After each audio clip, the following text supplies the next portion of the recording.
Saya di sini akan menjelaskan tentang agama dan komunikasi sosial. Sebelum lanjut ke pembahasan selanjutnya, saya di sini akan menjelaskan apa sih itu komunikasi sosial dan apa sih itu agama dan komunikasi sosial. Komunikasi sosial. Komunikasi sosial itu memiliki 6 kebutuhan. Yang pertama, menerima dan memberi informasi. Yang kedua, itu untuk memahami dan dipahami orang lain. Yang ketiga, menyampaikan maksud dan tujuan tertentu. Yang keempat, untuk hidup dengan manusia dan orang-orang lain. Nah, yang kelima, itu ada struktur sosial. Yang keenam, untuk kepentingan hidup tentunya.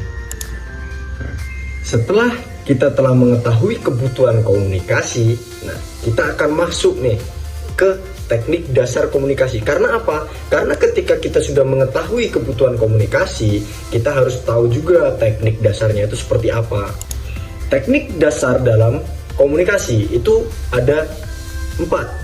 Yang pertama, percaya diri. Itu penting. Nah, karena apa? Karena ketika kita tidak pede atau tidak percaya diri dalam berbicara di depan umum, kita akan gelukupan dan akan belibet berbicaranya.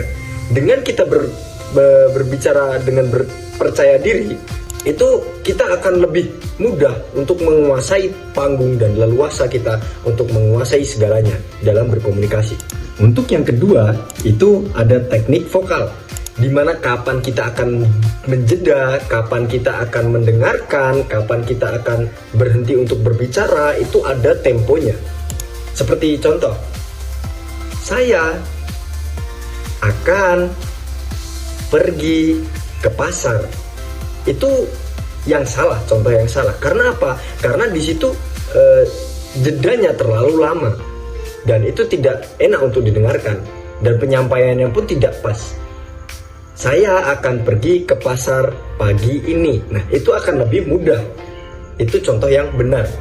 Nah, dari tadi kita berbicara dengan komunikasi sosial. Nah, padahal tadi di awal saya bilang agama dan komunikasi sosial. Nah, sekarang saya akan membahas agama dan komunikasi sosial. Agama dan komunikasi sosial banyak kerap atau sering kita jumpai komunikasi sosial itu sebagai media dakwah. Para wali songo zaman dahulu itu menggunakan aspek komunikasi sosial.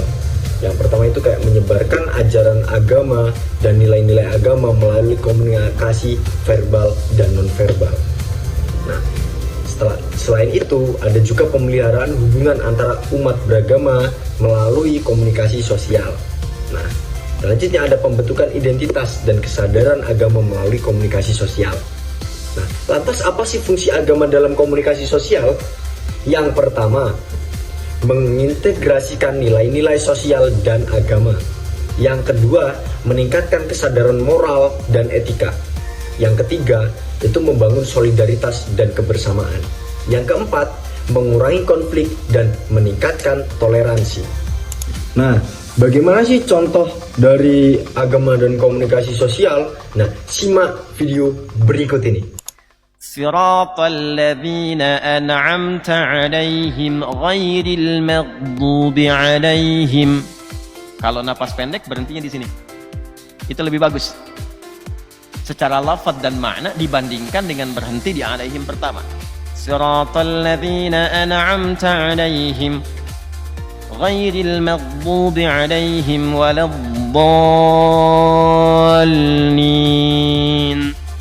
Walaupun boleh, tapi lebih bagus dan lebih tepat secara makna bila Anda sambungkan dengan ghairi, karena orang Arab itu biasanya tidak berhenti ya dalam satu rangkaian kalimat yang tersambung dengan kata ghairi. Siratal ladzina an'amta 'alaihim ghairil maghdubi 'alaihim. Berhenti di situ. Nah, ini pilihan yang menurut kami paling tepat dari segi lafaz dan makna. Baru diulang di ghairi. Ghairil maghdubi 'alaihim waladdallin. Jelas?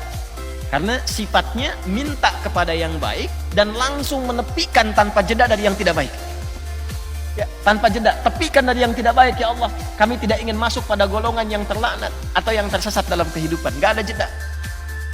Jadi menghindari yang maksiat itu jangan ada jedanya. Itu cara makna. Jelas ya?